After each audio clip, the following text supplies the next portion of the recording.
Hola chicos, espero que se encuentren muy bien. Mi nombre es Ángel y en esta ocasión les hablaré sobre la mecánica de la ventilación.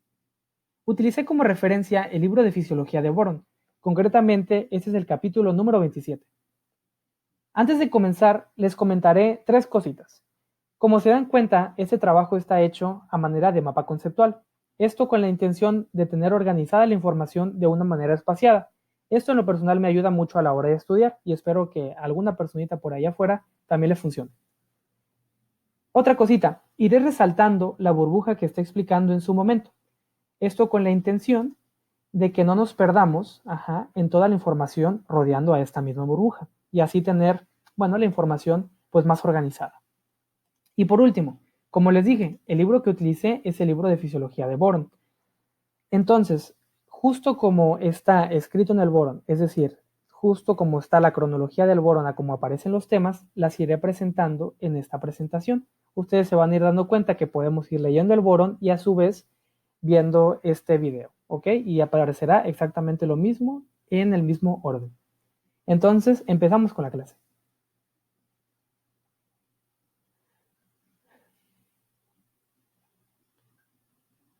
Primero que nada, tenemos que saber que existen propiedades estáticas y propiedades dinámicas. Las propiedades estáticas se presentan cuando no hay flujo de aire, mientras que las propiedades dinámicas se presentan cuando sí lo hay, es decir, cuando cambia el volumen de los pulmones, cuando aumenta, ¿verdad? Empezaremos explicando las propiedades estáticas. Entonces, propiedades estáticas del pulmón. Lo primero que nos encontramos es lo siguiente. Existe un equilibrio entre el retroceso elástico de la pared torácica hacia afuera y de los pulmones hacia adentro. Me explico. Los pulmones tienen una tendencia a colapsarse, mientras que el retroceso elástico de la caja torácica tiende a tirar hacia afuera, es decir, a expandirla. Vamos a ver una imagen para entenderlo mejor. En la figura A tenemos el retroceso elástico de los pulmones. Si nos damos cuenta, estas flechas naranjas van hacia adentro, es decir, tienden a colapsarlos. En la figura B vemos el retroceso elástico de la pared torácica. Tienden a expandir la cavidad, como nos damos cuenta con estas flechas verdes. Y en la figura C están las dos fuerzas interactuando y logrando un equilibrio. Las fuerzas de los pulmones tirando hacia adentro y las fuerzas de la pared torácica tirando hacia afuera. Muy bien, continuamos con lo que viene siendo la presión intrapleural. Muy bien. La presión intrapleural es subatmosférica, es decir, es una presión intrapleural negativa. Como sabemos, los pulmones están rodeados por una lámina que consta de dos hojas. Esto es la pleura, una pleura parietal y una pleura visceral. La pleura visceral está adherida al pulmón, mientras que la pleura parietal está adherida a la cavidad torácica, ¿no? A la pared interna de la cavidad torácica. Entonces, el espacio intrapleural situado entre las pleuras visceral y parietal está ocupado por una cantidad de líquido pleural. Tal vez en algún momento de nuestro estudio escuchamos el concepto derrame pleural. Pues vamos a ver qué es esto.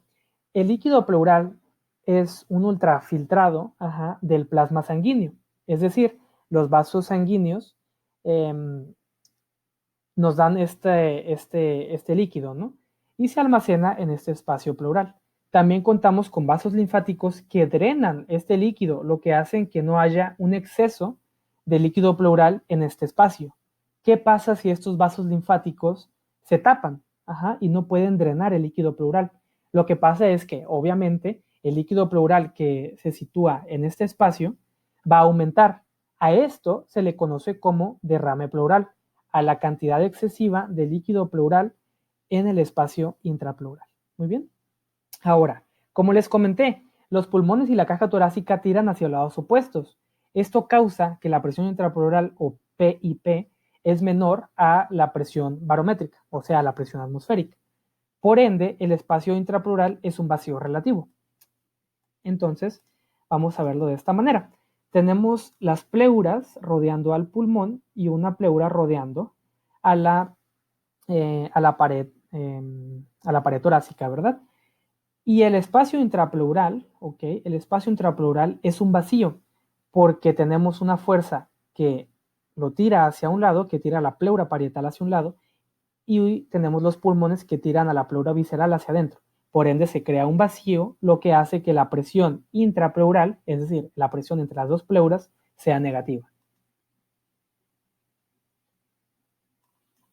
Continuando entonces, ¿qué pasa con la presión intrapleural?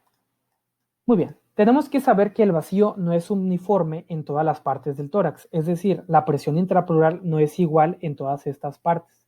Por ejemplo, cuando estamos erguidos, el vacío es máximo en la zona del vértice del pulmón, mientras que hay una mayor presión en la base debido a la fuerza de gravedad y la postura. Vamos a entenderlo de esta manera. Cuando estamos en una posición erguida, todo lo que está dentro de la cavidad torácica por la fuerza de gravedad tiende a ¿qué? Tiende a acumularse en la base del pulmón. Lógico, ¿verdad? Mientras que el vértice, de alguna manera, pierde cantidad de contenido. Entonces, ¿qué es lo que va a suceder? Pues obviamente la base del pulmón tiene una presión mayor a la presión que se encuentra en el vértice, ¿ok? Entonces nos damos cuenta aquí, la presión medida en centímetros de agua, la vemos menor en el vértice del pulmón, en esta parte de aquí, y mayor en la base. Esto cambiaría si estuviéramos en una posición de cabeza, la presión intrapleural sería mayor en el vértice del pulmón, mientras que la base del pulmón sería menor. Igual, si estuviéramos en una posición de cúbito, ¿no? Acostados de lado, la presión sería mayor en un lateral, mientras que en el otro sería menor, ¿ok? Entonces, se entiende, ¿verdad? ¿Esto qué genera? Genera un gradiente de presión. ¿Qué es el gradiente de presión? Pues simplemente en un mismo ambiente hay diferencias de presión, ¿ok? Y como sabemos, los líquidos tienden a moverse de una zona de mayor presión hacia una zona de menor presión. Pero bueno, esto para efectos de estudio es irrelevante, ¿ok? Como les dije, se genera un gradiente de presión intrapleural, PIP. Avanzamos al siguiente punto. Hayamos venido desde aquí y la presión intrapleural tenemos que saber que es similar en otras partes que no necesariamente es el espacio entre la pleura parietal y la pleura visceral. Vamos a ver. La presión intrapleural se refiere a la presión en el mismo espacio, como lo sabemos, la presión que hay entre las dos láminas de pleura.